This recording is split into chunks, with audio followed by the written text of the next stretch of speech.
वेदानंद जी, कृपया अनम्यूट कर लें। वेदानंद जी, आप अपने आप को, आपका माइक म्यूट पे है।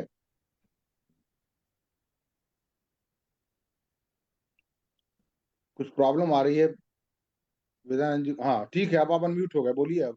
फिर आप म्यूट हो गए। हाँ ठीक है, अब बोलिए, हाँ, अब छूइएगा मत। सभी लोगों को मेरा प्रणाम और हाँ नवरात्र की शुभकामनाएं। आज डायबिटिक सेल्फ केयर एसोसिएशन की इस मीटिंग में सभी का स्वागत, वंदन और अभिनंदन। मुख्य रूप से हमारे मुख्य अतिथि डॉक्टर संजीव गुलाटी जी का आभार। मैं संस्था के सचिव प्रदीप तिवारी करूंगा कि वो आगे की कार्यवाही प्रारंभ करें। श्री प्रदीप तिवारी जी। हाँ, सभी को नमस्कार मेरा, और नवरात्रि की बहुत बहुत शुभकामनाएं। और आज का विषय, जैसा कि हमारे चिकित्सीय सलाहकार डॉक्टर आलोक कुमार गुप्ता जी ने बता दिया है। हमारे स्पीकर हैं doctor Abhijeet Gupta, MD medicine, और पैनलिस्ट हैं डॉक्टर संजीव गुलाटी भोपाल से और डॉक्टर आलोक कुमार गुप्ता। अब आगे की कार्रवाई आपसे। डॉक्टर अभिजीत, आप कृपया अपना प्रेजेंटेशन दें। सभी को मेरा नमस्कार। और आज का टॉपिक हम लोगों ने बहुत बार कवर किया है, इंडिविजुअली कवर किया गया है ये टॉपिक, कॉम्प्लिकेशंस का। नेफ्रोलॉजिस्ट के साथ और कार्डियोलॉजिस्ट के साथ अलग अलग गेस्ट को बुला के हम लोगों ने अलग अलग सिस्टम के कॉम्प्लिकेशंस कवर किए हुए हैं। अब आज जो हम लोग करने जा रहे हैं वो ये है कि एक शॉर्ट में हम लोग सारे कॉम्प्लिकेशंस को समराइज करेंगे, सारे कॉम्प्लिकेशंस को एक साथ लाने की कोशिश करेंगे ताकि हमारे जितने भी सहभागी हैं उनको एक ओवरव्यू दिया जा सके।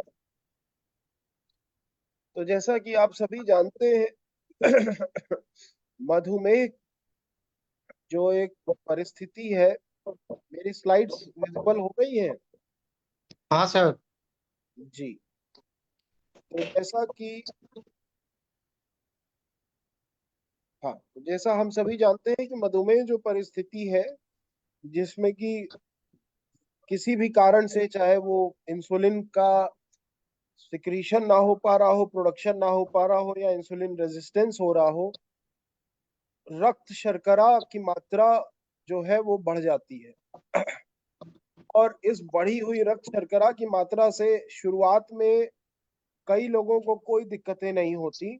कुछ लोगों को तो सिम्टम्स होते हैं, परंतु कुछ लोगों को बहुत ज्यादा सिम्टम्स नहीं होते, जिसकी वजह से अक्सर लोग प्रॉपर ट्रीटमेंट या प्रॉपर शुगर कंट्रोल कराने की तरफ भी बहुत ज्यादा ध्यान नहीं देते। मधुमेह का इलाज जरूरी क्यों है? मधुमेह का इलाज सिर्फ और सिर्फ इस कारण से जरूरी है कि अगर आप अपनी रक्त शर्करा को बढ़ा हुआ रखेंगे तो ये बढ़ी हुई रक्त शर्करा, क्योंकि हर जगह ये पहुंच जाती है, चाहे वो आपके ब्लड के थ्रू आपके विभिन्न प्रकार के अंगों में हो, चाहे वो आपके जोड़ों में हो, जॉइंट्स में हो, कार्टिलेज में हो, टिश्यू में हो, टेंडन्स में हो, हर जगह इसका अप्रोच हो जाता है। और इसकी वजह से जो ये वहां पे डिपॉजिट होती है और जो वहां की जो रक्त धमनियां हैं, जो ब्लड वेसल्स हैं, उनमें जो ये नुकसान पहुंचाती है, उसकी वजह से जो विभिन्न कॉम्प्लिकेशंस उत्पन्न होते हैं, उनसे बचने के लिए ही ये अधिक जरूरी है कि हम लोग इसका प्रॉपर कंट्रोल करें। Start from beginning. चलिए,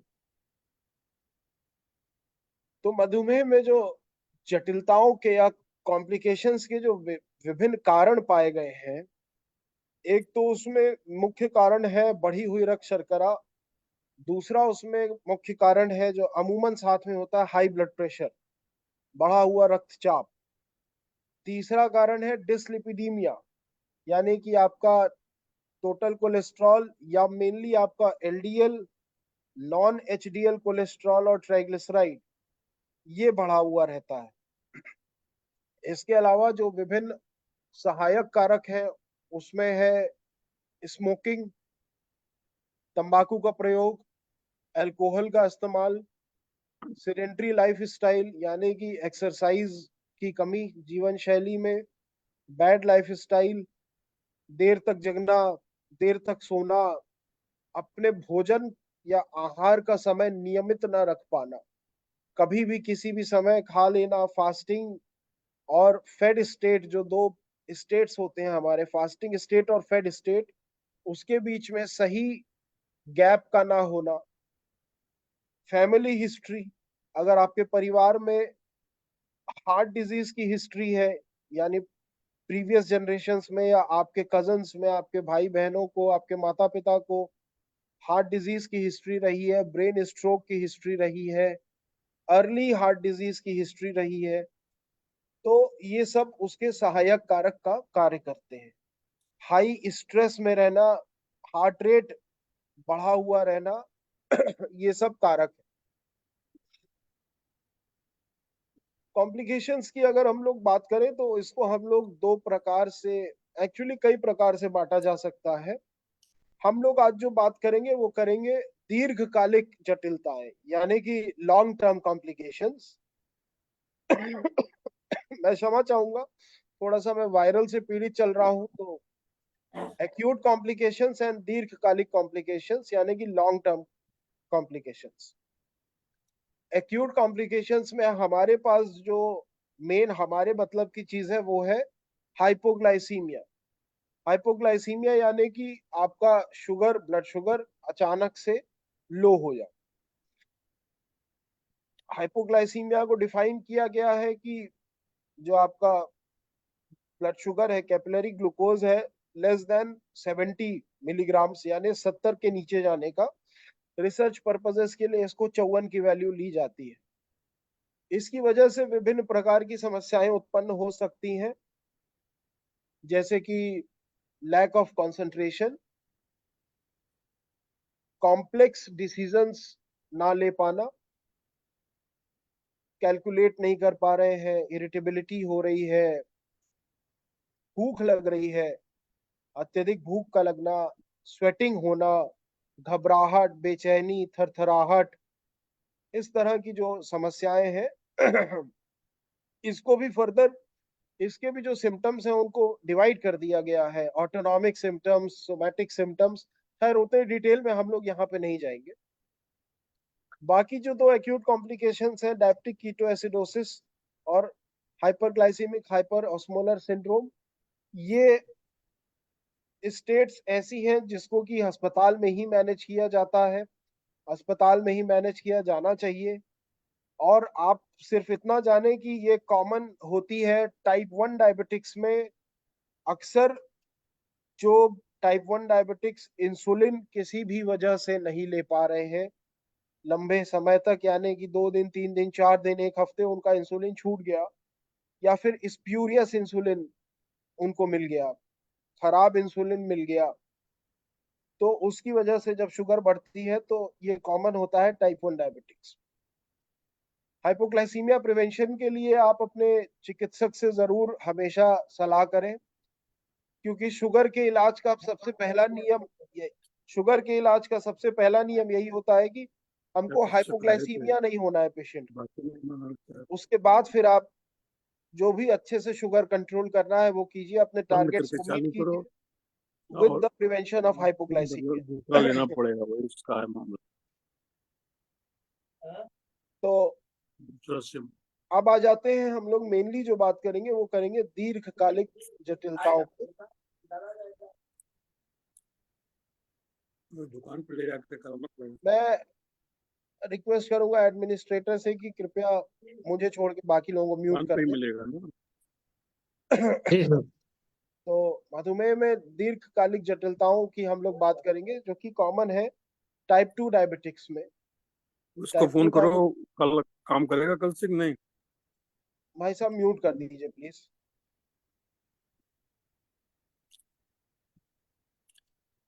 तो टाइप 2 डायबिटिक्स में लॉन्ग टर्म कॉम्प्लिकेशंस, इन कॉम्प्लिकेशंस को फर्दर हम लोगों ने बांटा है माइक्रोवेस्कुलर और मैक्रोवेस्कुलर कॉम्प्लिकेशंस में। माइक्रोवैस्कुलर कॉम्प्लिकेशंस यानी कि वो जटिलताएं जो कि छोटी रक्त धमनियों के कैपिलरीज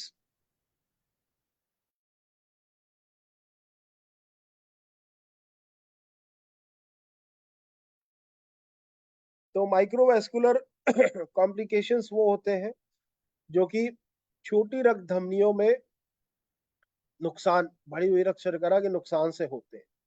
इसमें जो हमारे मेनली अंग प्रभावित होते हैं वो होते हैं आंख का पर्दा, जिसको कि हम लोग कहते हैं रेटिनोपैथी,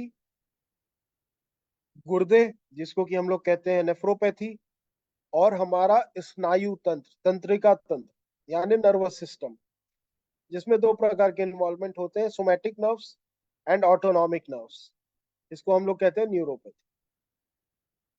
जो मैक्रोवैस्कुलर कॉम्प्लिकेशंस होते हैं वो जो बड़े साइज की large, medium and large size vessels, उनके इन्वॉल्वमेंट की वजह से होते हैं। इसमें जो कॉमन समस्याएं उत्पन्न होती हैं वो हार्ट में होती हैं, कॉमनली कोरोनरी आर्टरी डिजीज या फिर हार्ट फेलियर।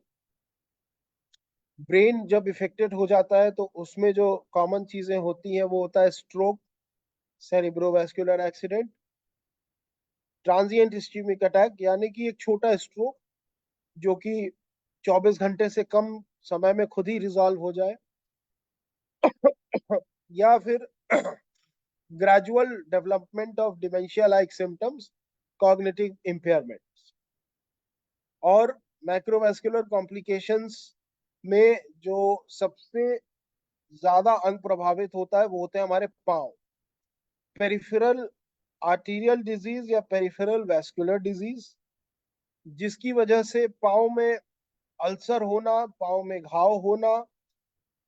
पाँव बेसिकली एक ऐसा अंग है जो कि दोनों चीजों से प्रभावित होता है। न्यूरोपैथी की वजह से जो तंत्रिका तंत्र की जो नसें खराब हो जाती हैं उसकी वजह से उसमें सूनापन आ जाता है, जिसकी वजह से छोटी मोटी चोट वगैरह लग जाती है तो मालूम नहीं चलता। और जो वहां की रक्त धमनियां हैं, ब्लड वेसल्स हैं, उनमें गड़बड़ी उत्पन्न हो जाती है। अब ये दोनों कारक मिल करके या फिर इंडिविजुअली यानी अलग अलग विभिन्न प्रकार की जटिलताओं को उत्पन्न कर सकते। अब ये जो हमारे कॉम्प्लिकेशंस हो रहे हैं ब्लड वेसल्स में, ये मेनली क्यों हो रहे हैं? तो अगर हम देखें तो हमारे हार्ट से, हमारे दिल से जो ऑक्सीजन से भरपूर, ऑक्सीजन रिच जो ब्लड है, वो एक जिस धमनी के द्वारा पहुंचता है किसी भी अंग में उसको कहते हैं आर्टरी। और फिर ये आर्टरियां डिवाइड होके टूट टूट के बहुत छोटी और महीन जाली बना लेती हैं, जिसको हम लोग कहते हैं कैपिलरी। ये कैपिलरी एक लेवल पे इतनी महीन हो जाती है कि इसकी जो दीवार होती है वो एक या दो, मतलब लेयर की बेसमेंट मेम्ब्रेन और एंडोथीलियम में उसमें दो लेयर्स रह जाती हैं, ताकि ये ऑक्सीजन का आदान प्रदान कर सके टिश्यू में। ये ऑक्सीजन आपके टिश्यू को दे दे और वहां से कार्बन डाइऑक्साइड ले, और कार्बन डाइऑक्साइड लेने के बाद फिर इसीलिए इसको नीले रंग से दिखा दिया गया है वेन को, क्योंकि ये फिर कार्बन डाइऑक्साइड से जो रिच जो ब्लड है उसको लेकर के वापस फिर आपके फेफड़ों में जाता है, वहां फिर उसका एक्सचेंज कर। तो जो स्मॉल वेसल्स प्रभावित होते हैं मेनली कैपिलरीज। इसके प्रभावित होने के विभिन्न कारण क्या हो सकते हैं? ये हमारे कैपिलरी का ये आ गया डायग्राम, जिसमें कि एक बेसमेंट मेम्ब्रेन होती है और single cell lined endothelial layer होती है। तो इसमें because of raised blood glucose, advanced glycation end products, oxidative damage, production of reactive oxygen species, बहुत सारे कारक हैं, उसके अंदर जाने की आवश्यकता नहीं हमें यहाँ पे। ये एंडोथीलियल डैमेज हो जाता है, ये जो हमारी सेल की लाइनिंग है ये खराब होने लगती है। इसके बीच में ये जो जोड़ होते हैं जंक्शंस, टाइट जंक्शंस, वो खराब होने लगते हैं, बेसमेंट मेम्ब्रेन में दिक्कतें आने लगती हैं, जिसकी वजह से फिर विभिन्न अंगों में, आंख के पर्दे में, गुर्दे में, नर्व्स में इन जगहों पे समस्या उत्पन्न होती है। लार्ज वेसल में जो मेन समस्या का कारण होता है मैक्रोवेस्कुलर कॉम्प्लिकेशंस में होता है एथेरोस्क्लेरोसिस। एथेरोस्क्लेरोसिस बहुत सिंपल सी चीज है। आपकी जो मीडियम और लार्ज साइज ये जो रक्त ले जाने वाली नली है, इसमें जो सबसे अंदर वाली जो परत है उसके नीचे कोलेस्ट्रॉल का जमा हो जाए। मोटी भाषा में सिर्फ कोलेस्ट्रॉल कहा जाए ताकि सबको समझ में आए और याद रहे। तो उसके नीचे कोलेस्ट्रॉल का जमा हो जाना और विभिन्न प्रकार के पैथोलॉजिकल प्रोसेसेस की वजह से धीरे धीरे ये जो कोलेस्ट्रॉल का जमाव है ये बढ़ने लगता है। और धीरे धीरे जैसा कि आप देख रहे हैं, जैसे जैसे एडवांस होता है, पाइप का जो डायमीटर है, जो अंदर खून ले जाने की जो क्षमता है, वो कम होती जा रही।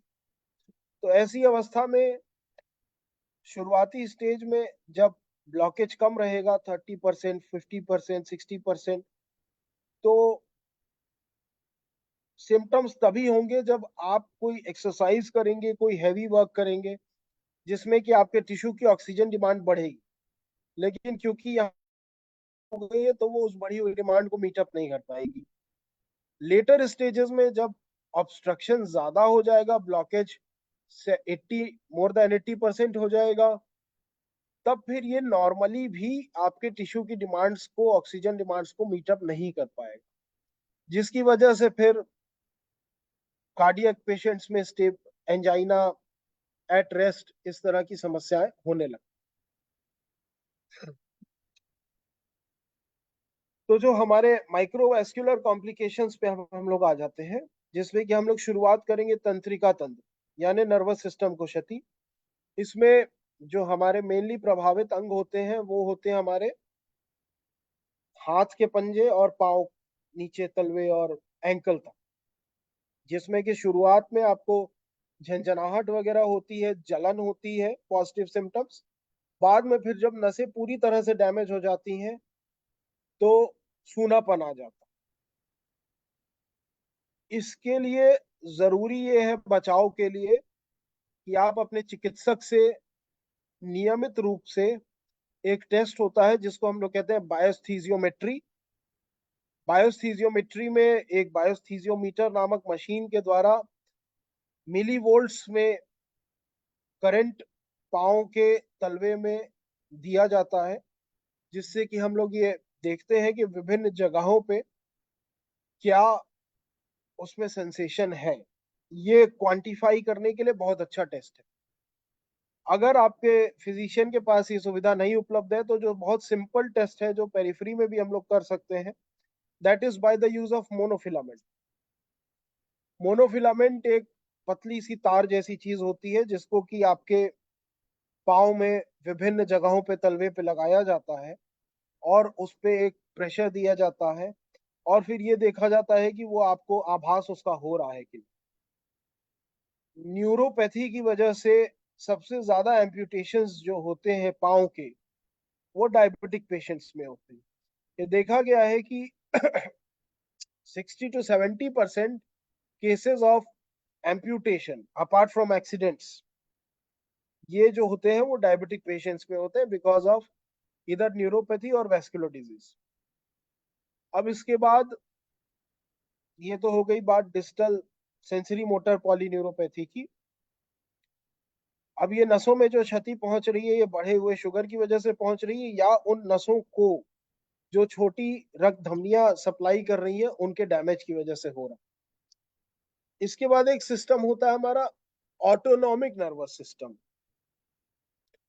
जिसको हिंदी में स्वायत्त तंत्रिका तंत्र कहा जाता है। स्वायत्त यानी कि क्यों? बिकॉज ये इसका अपना एक दिमाग है, ये खुद से काम करती है, इस पे आपका बहुत ज्यादा कंट्रोल नहीं रहता। तो अभी हम लोग यहाँ आएंगे। ऑटोनॉमिक नर्वस सिस्टम की जब बात की जाए तो autonomic neuropathy long standing diabetes 5 साल, 10 साल, 15 साल, depending upon the level of control क्या है। इसके जो मेन 3-4 खतरनाक परिस्थितियां इसमें उत्पन्न होती हैं। वो ये है कि एक होती है हाइपोग्लाइसीमिया अनअवेयरनेस,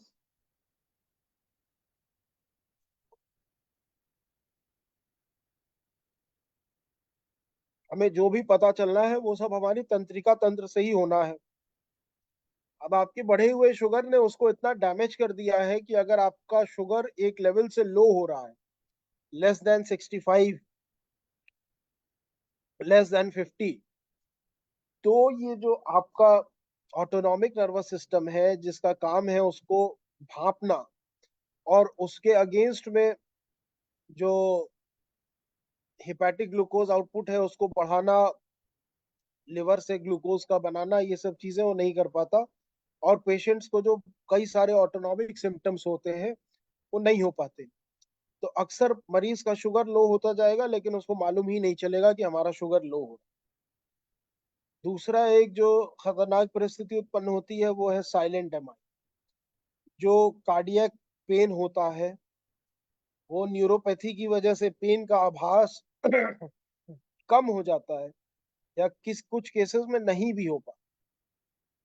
उसके वो एक बहुत खतरनाक परिस्थिति होती है क्योंकि पेशेंट को मालूम ही नहीं चलता कि हमको एमआई हो रहा है, because there is no pain. तीसरी जो बहुत कॉमन समस्या है जो कि बिल्कुल डिस्कस नहीं होती, बहुत कम डिस्कस्ड है, दैट इज इम्पोर्टेंस। इम्पोर्टेंस मर्दों में भी है और फीमेल्स में भी ये देखा गया है कि वेरियस काइंड्स ऑफ प्रॉब्लम्स उत्पन्न होते हैं, loss of libido, vaginal dryness. तो इन सब समस्याओं को आप यदि प्रिवेंट करना चाहते हैं तो शुगर कंट्रोल बहुत जरूरी है, टाइम से शुगर को कंट्रोल करना बहुत जरूरी है। और अगर आपको इस तरह की कोई समस्या हो रही है तो आप अपने फिजिशियन से इसको डिस्कस करें। अब हम लोग आ जाते हैं डायबिटिक फुट पे। तो डायबिटिक फुट के जो दो मेन कारक हैं वो है न्यूरोपैथी और पेरिफेरल वैस्कुलर डिजीज। न्यूरोपैथी की वजह से जो हमारा तंत्र है, तंत्रिका तंत्र, वो गड़बड़ हो गया या फिर रक्त नलिका के प्रवाह में जो रुकावट आ गई।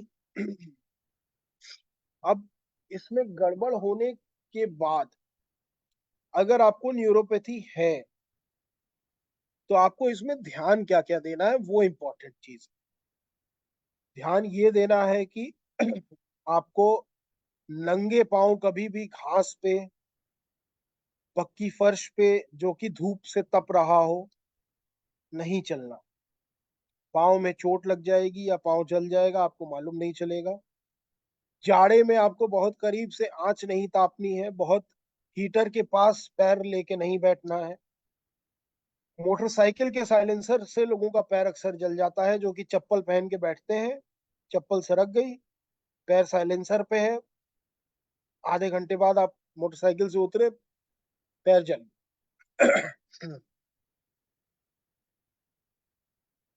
इसके बाद इनसे बचने के लिए हम क्या कर सकते हैं? बचने के लिए हम ये कर सकते हैं कि पैरों का विशेष ध्यान दें।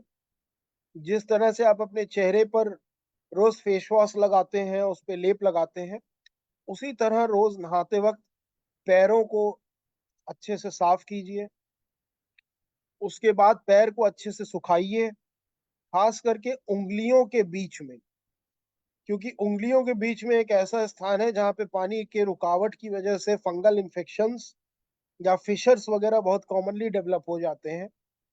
उसको अच्छी तरीके से आप सुखाएं। अपने पाँव का रोजाना निरीक्षण करें।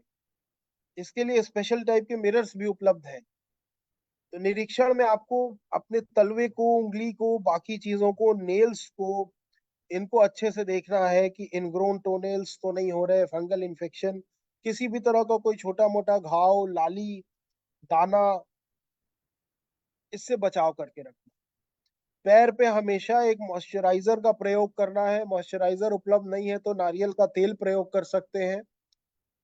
और जब भी घर से निकले तो सूती यानी कि कॉटन का मोजा, नॉट सिंथेटिक, और एक वेल फिटिंग शू जो कि ना तो बहुत टाइट हो ना ही बहुत ढीला हो, उसका प्रयोग जरूरी है। खुले ओपन फुटवेयर जिसमें कि पीछे का हील सपोर्ट ना हो, हील्स खुले हों या आपकी उंगलियां खुली हुई हों, उसको डायबिटिक पेशेंट्स को अवॉइड करना चाहिए। घर में पहने लेकिन घर से बाहर अवॉइड करना चाहिए, क्योंकि चोट वगैरह छोटी मोटी लग जाती है तो उन्हें मालूम नहीं चलता। शुरुआती सिम्टम्स वही जैसा कि बताया, पाँव में जलन, झंझनाहट, सुई चुभने जैसे आभास होना, कॉटन पे वॉक करने जैसा आभास होना। एडवांस स्टेजेस में जब न्यूरोपैथी ज्यादा हो जाएगी तो आपको सूनापन हो जाएगा, चलते चलते पाँव से चप्पल निकल जाएगी, मालूम नहीं चलता है, पाँव रखना कहीं चाह रहे हैं पड़ कहीं और रहा है, इस तरह की समस्याएं सामने रहे। न्यूरोपैथी की वजह से भी पाँव में अल्सर डेवलप हो जाते हैं, और इस्चीमिया यानी कि जो पेरिफेरल वैस्कुलर डिजीज है उसकी वजह से भी पाँव में अल्सर और एम्पुटेशंस हो जाते हैं। सावधानियां मैंने आपको बता दी है, पाँव की देखरेख कैसे करनी है, किन चीजों की सावधानी बरतनी। अब आ जाते हैं आईज पे। आईज यानी कि रेटिनोपैथी। तो अक्सर हम जब अपने सेंटर पे रेटिना की जांच कर रहे होते हैं, रेटिनोपैथी की, तो जांच जब या तो पेशेंट को जब बता रहे होते हैं कि ये जांच होनी, या तो वो तब कह देता है या तो उसके बाद कह देता है कि हम अपना चश्मे की जांच हमने कराई थी और हमारा जो है नंबर ठीक है, या हमको चश्मा नहीं है। तो यहाँ समझने की बात यह है कि ये जो आप यहाँ पे डायग्राम देख पा रहे हैं, ये आंख का एक क्रॉस सेक्शन डायग्राम है। इसमें हमारी आंख आगे से पीछे तक आपको दिख रही है। सबसे बाहर कॉर्निया की लेयर है जो यहाँ पे आपको दिखती है। उसके बाद ये हमारा एंटीरियर चेम्बर होता है, ये हमारा लेंस है, ये हो गया आपका लेंस। इसी का काम होता है पावर से रिलेटेड। तो अगर आप रिफ्रैक्शन की बात कर रहे हैं कि हमें चश्मा नहीं है या हमारा नंबर ठीक है, तो आप बात कर रहे हैं लेंस की, कि आपने अपने लेंस का ख्याल रखा। रेटिनोपैथी में हम जो बात करते हैं वो बात करते हैं सबसे पीछे की जो ये लेयर है जिसको हम लोग रेटिना कहते हैं, जिसका की काम एक्चुअली ये होता है कि आपके आंख में जो लाइट आ रही है, जो लेंस से फोकस होके यहाँ पड़ रही है, उस लाइट को फोटो सिग्नल से न्यूरल सिग्नल्स में, नर्व इम्पल्स में बदलना, ताकि फिर वो जो नर्व इम्पल्स है वो आपकी ऑप्टिक नर्व के द्वारा आपके दिमाग में पहुंचे और वहां उसका प्रोसेस हो सके कि मैं क्या देख रहा हूं। ये काम रेटिना का।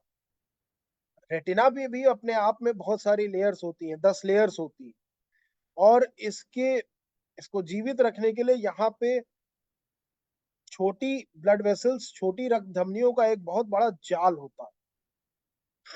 तो जो डायबिटीज में दिक्कत आती है वो इसी रक्त धमनियों में दिक्कत आती है, स्मॉल वेसल्स की डिजीज, जो हम लोग पीछे डिस्कस कर चुके हैं कि वो कैसे आती है।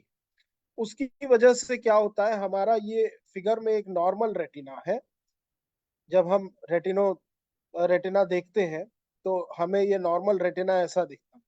ये ऑप्टिक नर्व है, यहाँ पे विजन सबसे कम है। ये हमारा मैकुला है जहाँ पे हमारा मैक्सिमम विजन है, और यहीं से हमारी रेटिनल आर्टरी और रेटिनल वेन्स निकल रही, जो लाल लाल आपको दिखाई दे रही हैं। अब शुगर में गड़बड़ी की वजह से ये जो रक्त धमनियां हैं इनमें लीकेज होने लगता है, इनमें नई रक्त धमनियां बनने लगती हैं हद से अधिक, जिनकी हमको जरूरत नहीं। नियोवैस्कुलराइजेशन। तो पहले आपकी ये जो छोटी रक्त धमनी है इसमें थोड़ा सा बेसमेंट मेम्ब्रेन डिस्टर्ब होगी, इसमें छोटे मोटे लीकेज होंगे, जिसको कि हम लोग माइक्रो एन्यूरिज्म्स या एक्सुडेट्स बोल देंगे। उसके बाद फिर जब ये रक्त धमनी ज्यादा डिस्टर्ब हो जाएगी तो फिर रेटिना सिग्नल भेजेगा कि अब मुझे खून नहीं पहुंच रहा, तो फिर नई रक्त धमनियां बनेंगी जिसको नियोवैस्कुलराइजेशन बोलेंगे। अब ये नई रक्त धमनियां क्योंकि नहीं बन रही है तो ये बहुत फ्रेजाइल यानी बहुत नाजुक होती हैं, और अक्सर जब ये बनने लगती हैं तो उसी दौरान इनमें ब्लीडिंग या हीमरेज हो जाती है। तो डायबिटिक रेटिनोपैथी में विभिन्न प्रकार की समस्याएं हो सकती हैं, जैसे कि एक्सुडेट्स। ये छोटे मोटे आपको यहाँ पे ये हीमरेज दिख रहा है, छोटा सा ब्लीड दिख रहा है। ये आपको जो बड़ा सा यहाँ पे दिख रहा है, ये तो आपको हार्ड एक्सुडेट्स दिख रहे हैं। ये एक बड़ा सा यहाँ पे ब्लीड हो रखा है, रेटिनल डिटैचमेंट्स भी हो सकते हैं। ब्लीडिंग जो है वो जब सूखती है तो अपने साथ कभी कभी रेटिना को लेके उखड़ जाती है, जिसको ट्रैक्शनल रेटिनल डिटैचमेंट बोला जाता है। इसका इलाज सिर्फ ये होता है कि लेजर से इन छोटी रक्त धमनियों को हम लोग जला देते हैं, जिसको पैन रेटिनल फोटोकोगुलेशन कहा जाता है। ये लेजर के बाद का एक पिक्चर है, जिसमें कि आप ये रेटिना पे ये जो ढेर सारे छोटे छोटे धब्बे देख रहे हैं, ये लेजर से इसको हटा दिया।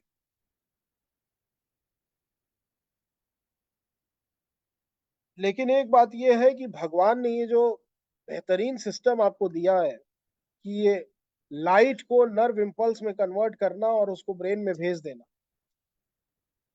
साइंस कितनी भी तरक्की कर ले, इस सिस्टम को पूरी तरह से इमिटेट नहीं किया जा सकता। तो अगर एक बार आपको रेटिनल डैमेज हो गया है तो उसका रिवर्सल नहीं हो पाएगा, और उसके बाद जो आप शुगर कंट्रोल करेंगे तो उसकी वजह से आपका हॉल्ट हो सकता है प्रोग्रेशन, लेकिन वो वापस नॉर्मल नहीं हो सकता।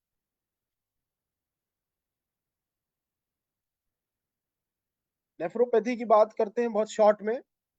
तो हमारे किडनी में नेफ्रॉन्स होते हैं। नेफ्रॉन्स वो छोटी यूनिट होती है जिसका काम होता है ब्लड को फिल्टर करना, और वहां से जो अनवांटेड मटेरियल है, नाइट्रोजनस वेस्ट प्रोडक्ट्स है, यूरिया है, क्रेटिनिन है, इन सबको बाहर फेंक देना। इस प्रोसेस में अक्सर करके ग्लूकोज भी छन जाता है साथ। लेकिन एक चीज जो नहीं छनती वो होती है प्रोटीन। लेकिन जब आप अपना शुगर बढ़ा के रखते हैं तो उस बढ़े हुए शुगर की वजह से विभिन्न प्रोसेस से ये जो आपकी छन्नी है, जो किडनी के अंदर इस तरह की मिलियंस ऑफ छन्नियां मौजूद हैं, इस छन्नी में ये जो ग्लोमेरुलस है, जो हमारा छन्नी का काम करता है, इसमें नुकसान हो जाता है, जिसकी वजह से अब यहाँ से प्रोटीन लीकेज शुरू हो जाता है। और जब आपका प्रोटीन लीकेज शुरू हो जाएगा और आपके शरीर से प्रोटीन पेशाब में जाने लगेगा, तो फिर ये बहुत नुकसानदेह हो जाता है आपकी किडनी के लिए। किडनी डिजीज को बहुत तेजी से प्रोग्रेस कराता है, और पेशाब में प्रोटीन आना अपने आप में हार्ट डिजीज को बढ़ावा देता है और इंडिपेंडेंट रिस्क फैक्टर होता है कोरोनरी आर्टरी डिजीज के लिए। किडनी डिजीज के सिम्टम्स क्या होते हैं?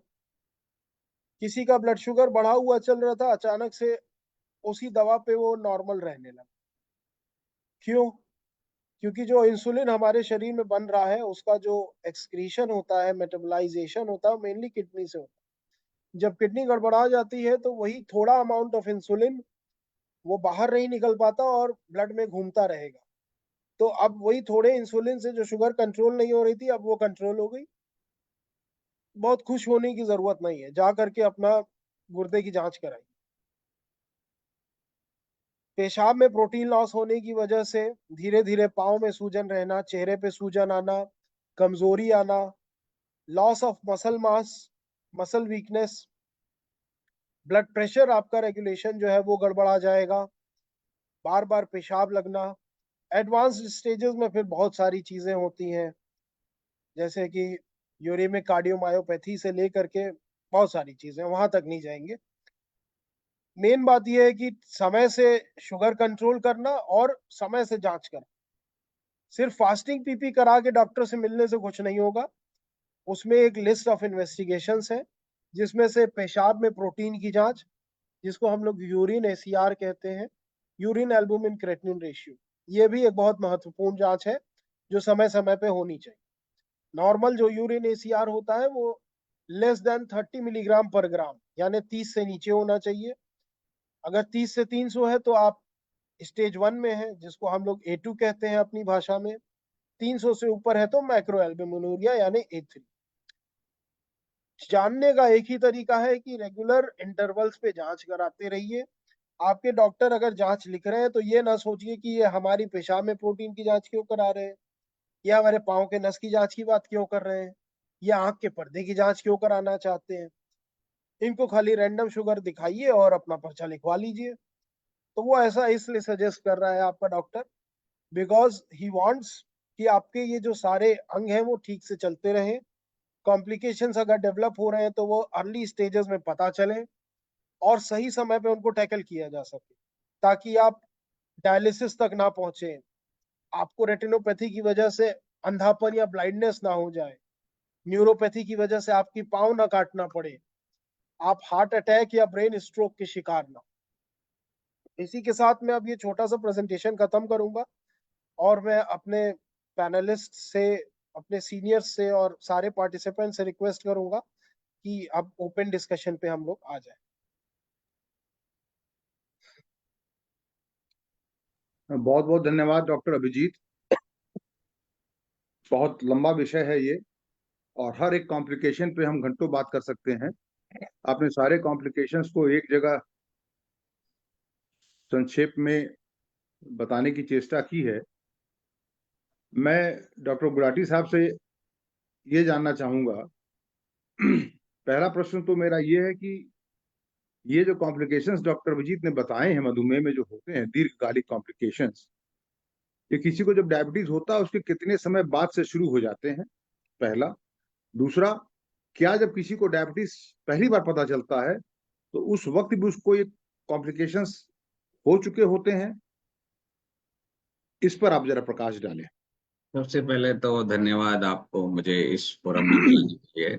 देखिए, दो तरह की बातें हैं इसमें। टाइप 1 डायबिटीज के जो पेशेंट होते हैं उनमें हम चर्चा नहीं कर रहे हैं, उनमें ये कुछ समय लगता है, 5 साल के बाद एक कॉम्प्लिकेशन की रिस्क अधिक होती है, तो उनमें स्क्रीनिंग हम नहीं करते हैं इनिशियली कॉम्प्लिकेशंस के लिए।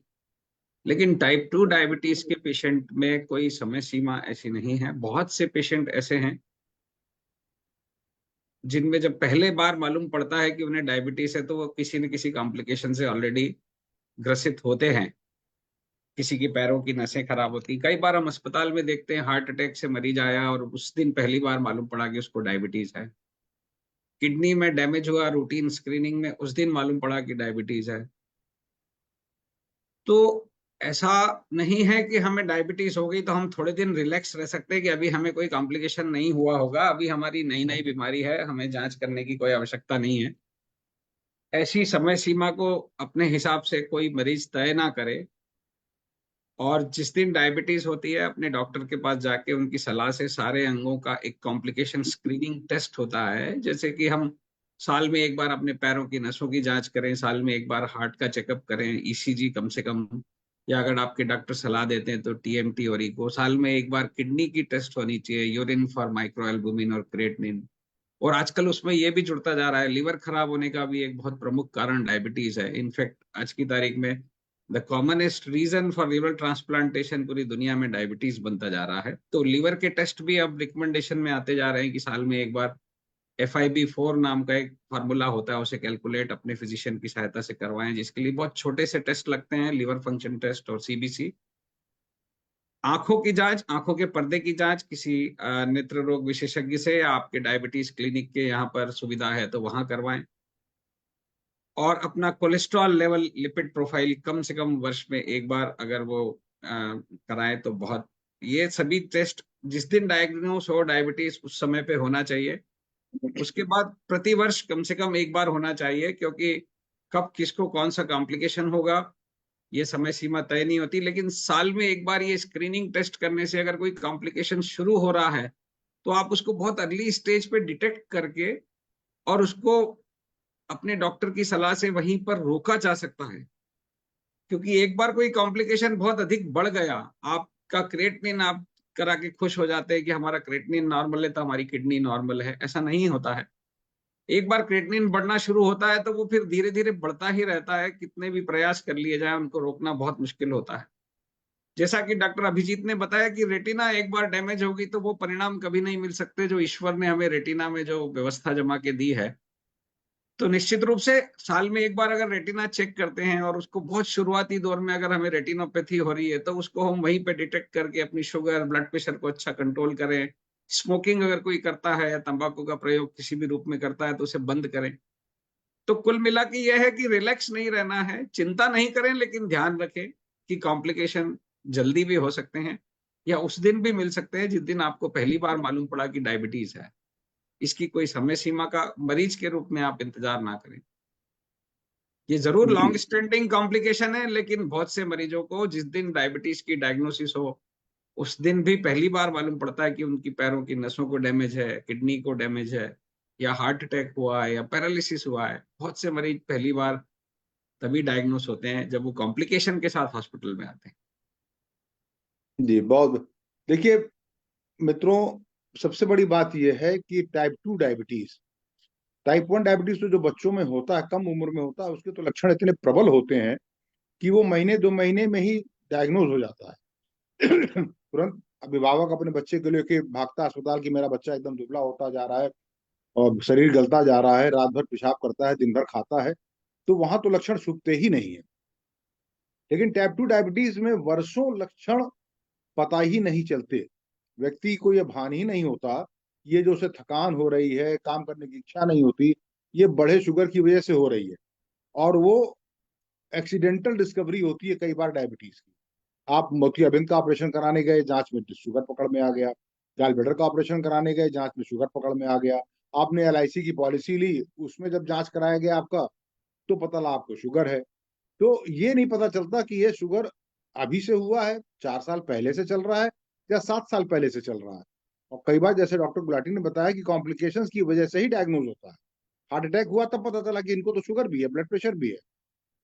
तो इसलिए जब पहली बार ही ये संज्ञान में आए कि शुगर है, डायबिटीज हो गई है, उस समय ही कुछ बेसिक वर्कआउट जो है वो हमें करने होते हैं, ये देखने के लिए कि कहीं कोई कॉम्प्लिकेशंस भी तो साथ में नहीं चल रहे हैं।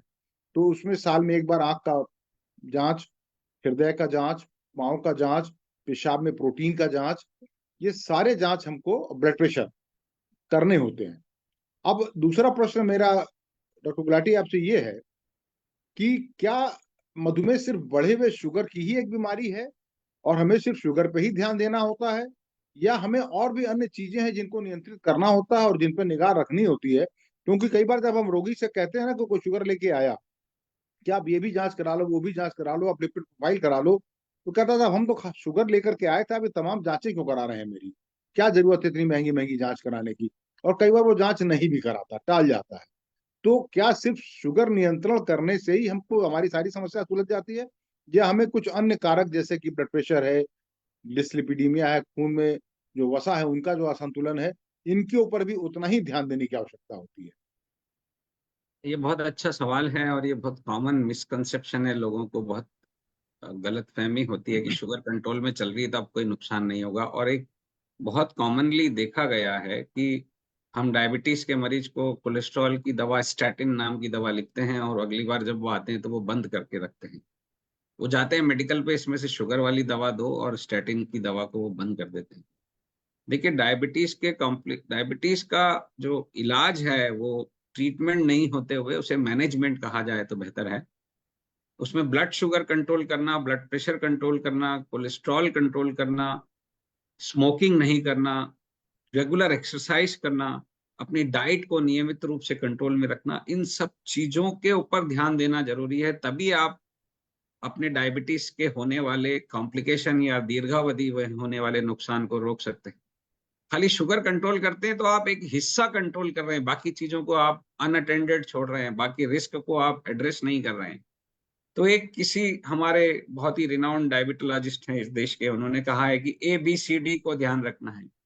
A मतलब HbA1c अपना 7 के नीचे रखना है, B मतलब ब्लड प्रेशर को कंट्रोल में रखना है, C मतलब कोलेस्ट्रॉल को कंट्रोल में रखना है, और D मतलब डिसिप्लिन, डिसिप्लिन डाइट में, डिसिप्लिन एक्सरसाइज में, और डिसिप्लिन अपनी हैबिट्स में, यानी कि स्मोकिंग या तंबाकू का किसी भी रूप में प्रयोग ना करें, अल्कोहल का प्रयोग ना करें, और अल्कोहल लेते हैं तो बहुत सीमित मात्रा में, मॉडरेशन में लें, वो भी डिफाइंड क्वांटिटीज हैं।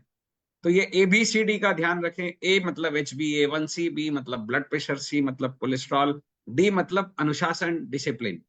अगर इन चारों चीजों को मैनेज करके चलते हैं तभी आप ये निश्चिंत रह सकते हैं कि हम डायबिटीज के कॉम्प्लिकेशन को दूर करने का एक गंभीर प्रयास कर रहे हैं।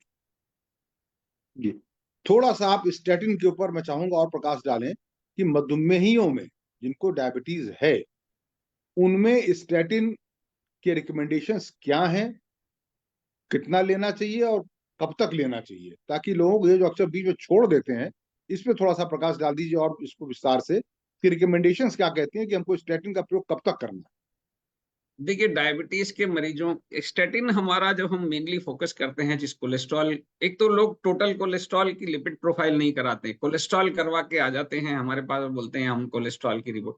इसका कोई हमारे लिए मतलब नहीं होता है।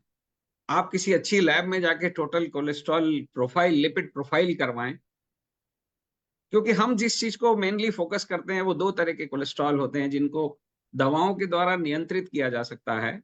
ये दोनों आपको नुकसान पहुंचाते हैं, एक है एलडीएल कोलेस्ट्रॉल और एक होता है ट्राइग्लिसराइड। अब एलडीएल सबसे महत्वपूर्ण माना जाता है और जनरल पॉपुलेशन में इसका जो लिमिट बोलते हैं वो 130 मिलीग्राम पर डेसीलीटर होता है, लेकिन डायबिटीज के मरीजों में अगर किसी को हार्ट अटैक या ऐसी पैरालिसिस या स्ट्रोक नहीं हुआ है तो इसको 100 के नीचे रखना चाहिए। और ये केवल जीवन शैली में परिवर्तन, डाइट में परिवर्तन और एक्सरसाइज से अधिकतर पेशेंट में संभव नहीं होता, उसके लिए स्टैटिन की जरूरत लगती है। और 100 के और अधिक नीचे हो तो और अच्छा है। कुछ गाइडलाइंस कहती है लोअर द बेटर, मतलब जितना नीचे हो उतना अच्छा है। कुछ गाइडलाइंस कहती है एक बार आपको हार्ट अटैक हो जाए, एक बार पैरालिसिस का अटैक हो जाए तो आपका एलडीएल कोलेस्ट्रॉल 70 के नीचे होना चाहिए। अब तो 30 तक भी कहते हैं, अब तो 50-30 तक ले आइए। 30 तक आ गए हैं, 30 पर ले आए तो ऐसा कहते हैं कि आप एथेरोस्क्लेरोसिस को रिवर्स भी कर सकते हैं। तो अभी एक कॉन्फ्रेंस में बहुत रोचक प्रसंग आया था कि किसी ने बोला कि दुनिया में एक व्यक्ति है जिसकी 98 इयर्स की एज है, उसका एलडीएल वो 30 पे मेंटेन करता है और है ही इज ह्यूज इन ब्रॉनवर्ल्ड, जिसने कार्डियोलॉजी की सबसे जो मानी हुई, जिसको गीता कह सकते हैं कार्डियोलॉजी का, वो उसका मेन संपादक है। तो वो जितना नीचे एलडीएल कोलेस्ट्रॉल लाए, और एक बार अगर आपके डॉक्टर ने आपको स्टैटिन लिखा है तो ये मान के चलिए कि वो लाइफ लॉन्ग खाना है। वो डोज भले ही आपका भले ही आपके लेवल्स जो है वो आपके डिजायर्ड जो गोल्स है लेवल पे वहां आ तक जाए आ तो चुके हैं, फिर भी आपको लेना है। और आपको कुछ समझ नहीं आ रहा है कि इसका क्या करना है तो कुछ ना करें, अपने डॉक्टर पे छोड़ें। अगर वो बंद करें तभी बंद करें, वो बंद ना करें तो अपनी मर्जी से बंद ना करें कि ये गैर जरूरी दवा है, हमारी शुगर का इससे कोई लेना देना नहीं है, हम इस दवा को बंद कर दें। क्योंकि खाली शुगर कंट्रोल करने से आपकी हार्ट अटैक होने की संभावनाएं और आपको पैरालिसिस या स्ट्रोक, जिसको हम मैक्रोवेस्कुलर कॉम्प्लिकेशन कहते हैं, उनके ऊपर कोई बहुत सिग्निफिकेंट कमी आने की संभावना नहीं होती है। वो कम तब होंगे जब आपका ब्लड प्रेशर भी कंट्रोल में होगा, जब का एलडीएल कोलेस्ट्रॉल कम होगा, आपका ट्राइग्लिसराइड भी कम होगा और आप धूम्रपान का प्रयोग किसी भी रूप में नहीं करेंगे। तब जाके हम हार्ट अटैक या पैरालिसिस या स्ट्रोक को रोक सकते हैं। माइक्रोवेस्कुलर कॉम्प्लिकेशन जो किडनी है, रेटिना है, इनके ऊपर भी सब चीजों का प्रभाव होता है, लेकिन इन पे मेनली ब्लड शुगर का अधिक प्रभाव होता है। लेकिन सभी कॉम्प्लिकेशन को रोकने के लिए ब्लड प्रेशर, कोलेस्ट्रॉल, ये सब बहुत जरूरी है। और स्टैटिन अगर आपके डॉक्टर ने शुरू किया है तो उसे कभी बंद ना करें। जी, तो मित्रों, आपने देखा कि स्टेटिन एक ऐसी दवा है जिसको कि मैं उसका रूपक देता हूं कि ये एक सीट बेल्ट है या हेलमेट। आप गाड़ी चलाते हैं, सीट बेल्ट लगाते हैं, क्यों? क्योंकि अगर कभी एक्सीडेंट हो भी गया तो आपको क्षति कम से कम। हेलमेट भी इसीलिए आप लगाते हैं। अब साल भर आपने सीट बेल्ट लगाया, हेलमेट पहना और आपका एक्सीडेंट नहीं हुआ, तो इसका मतलब ये नहीं कि आप सीट बेल्ट लगाना छोड़ देंगे या हेलमेट पहनना छोड़ देंगे। उसी प्रकार से स्टेटिन भी आपको लगातार लेना, अगर लेने के बाद भी मान लीजिए अगर कोई घटना घट गई, हार्ट अटैक या ब्रेन स्ट्रोक, तो क्षति कम पहुंचेगी, आपका बचाव ज्यादा रहेगा। तो इसलिए इसको नियम, क्योंकि ये जो अभी डॉक्टर अभिजीत ने आपको चित्र के माध्यम से दिखाया था कि खून की धमनियों के अंदर वसा का जमाव होता है और धीरे धीरे खून की धमनियों का जो अंदर का डायमीटर होता है वो कम होता जाता है। तो ये जो वसा का जमाव होता है जिसको हम कहते हैं प्लाक, एक पपड़ी जम जाती है, कभी कभी ये पपड़ी फट जाती है और वहां अचानक से एकदम एक खून का थक्का जमा हो जाता है। तो ये जो आप स्टेटिन लेते हैं तो ये खून के नलियों में जो पपड़ी बनी हुई है ये स्टेबलाइज हो जाती है, इनके फटने के चांसेस, वहां खून का थक्का जमा होने के चांसेस आपके बहुत मिनिमाइज हो जाते हैं। तो स्टेटिन को आजीवन लेते रहें, उसे बंद न करें। ये बहुत इंपॉर्टेंट मैसेज है हमारे आज के इस परिचर्चा का। शुगर, ब्लड प्रेशर और स्टेटिन, ये तीन मेन आपके जो पहलू हैं इलाज के, ये तीनों बहुत जरूरी हैं।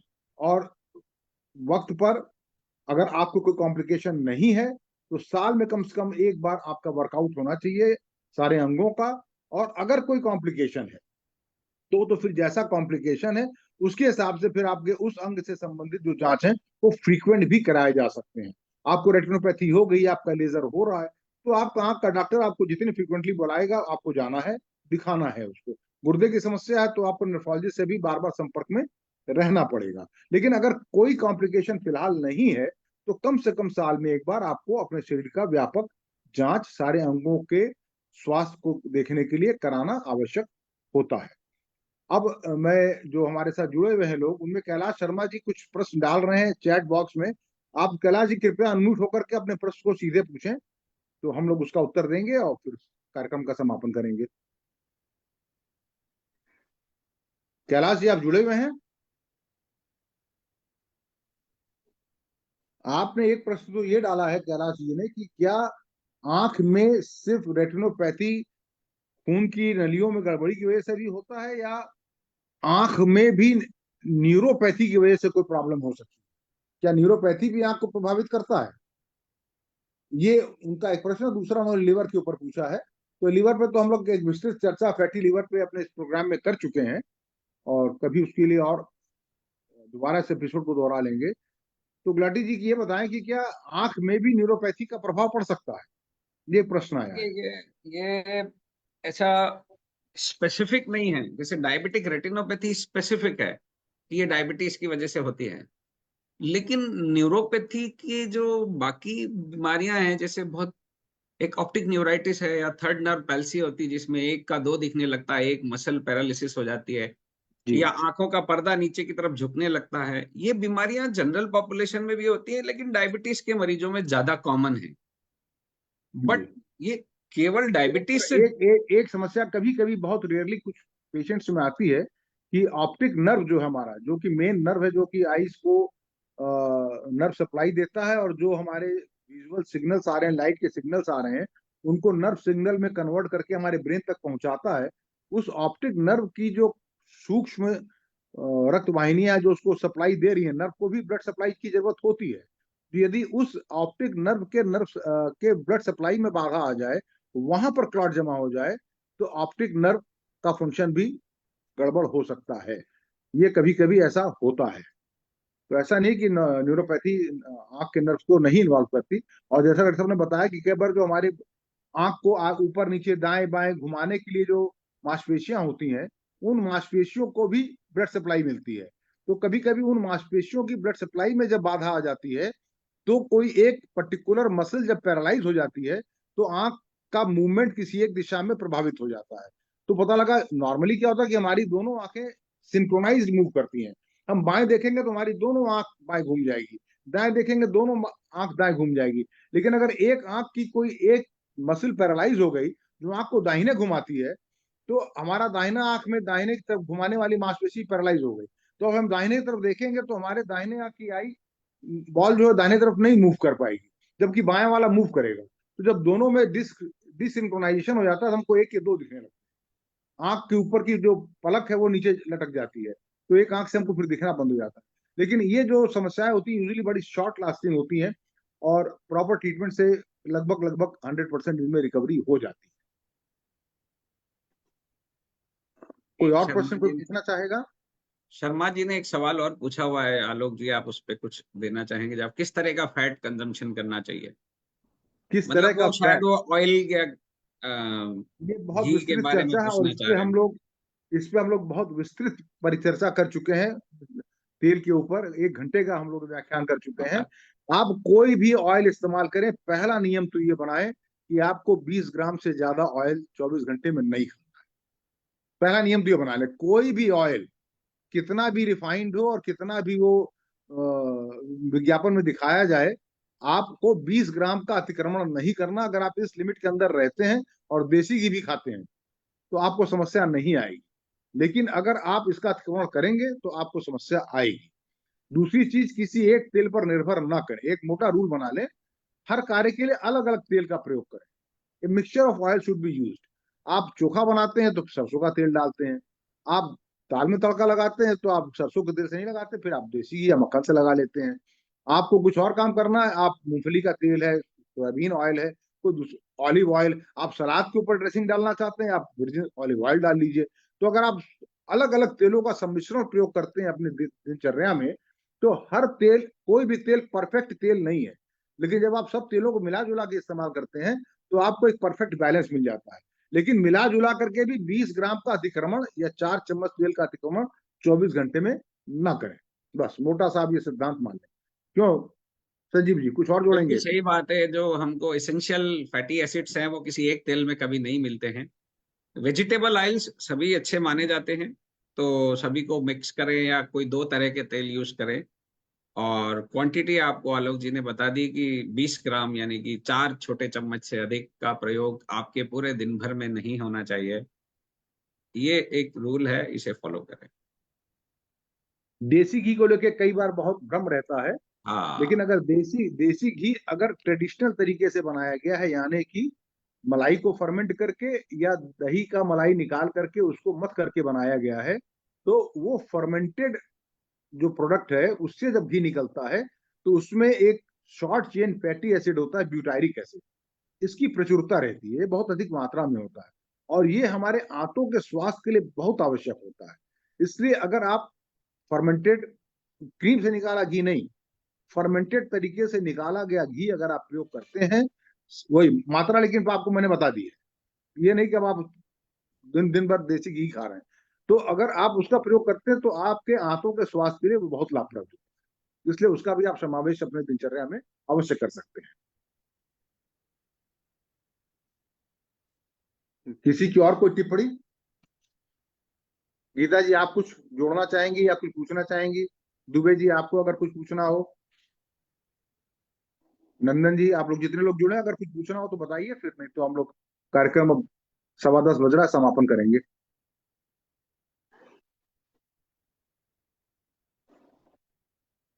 प्रदीप जी, अनम्यूट हो जाइए आप।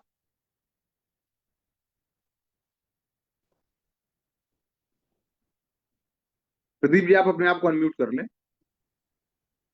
हाँ, तो यदि कोई प्रश्न नहीं है तो फिर आज का कार्यक्रम आप धन्यवाद ज्ञापन करके समाप्त करें। अगले महीने के प्रथम रविवार को फिर हम सब मिलेंगे किसी एक नए विषय के साथ। प्रदीप जी। हाँ, हम बहुत बहुत धन्यवाद करते हैं डॉक्टर संजीव गुलाटी जी का। उन्होंने बहुत अच्छी जानकारी दी।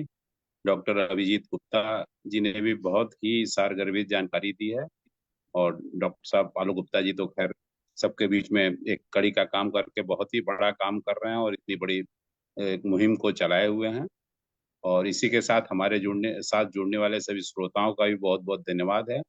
और इसी के साथ अब कार्यक्रम समापन करते हैं। हम अगले महीने के पहले रविवार को फिर मुलाकात होगी। धन्यवाद। बहुत बहुत धन्यवाद संजीव जी, आपको प्रणाम। बहुत बहुत धन्यवाद। Bye bye, thank you. आपको भी बहुत बहुत धन्यवाद मुझे इस कार्यक्रम में बुलाने के लिए। बहुत उपयोगी। और डॉक्टर अभिजीत को मैं बधाई देना चाहूंगा कि उन्होंने बहुत ही साधारण और सिंपल भाषा में जो मरीजों को और जनरल पब्लिक को बहुत अच्छे से समझ में आए, एक बहुत ही गंभीर विषय की चर्चा करी। और आपके भविष्य के लिए शुभकामनाएं। धन्यवाद बहुत बहुत। मैं एक चीज और जोड़ दूं इसमें कि डॉक्टर संजीव जी भी लगातार इस तरह के जन जागरण वाले मिशन से जुड़े हुए हैं और फेसबुक पे आपकी परिचर्चा रेगुलर रूप से आती रहती है। तो आप फेसबुक पे अगर हैं तो डॉक्टर संजीव गुलाटी को अपने साथ जोड़िए, आपको इनका लिंक मिलता रहेगा और उसमें आप उनके साथ जुड़ करके बहुत सी बातें जान सकते हैं। बहुत बहुत धन्यवाद। धन्यवाद।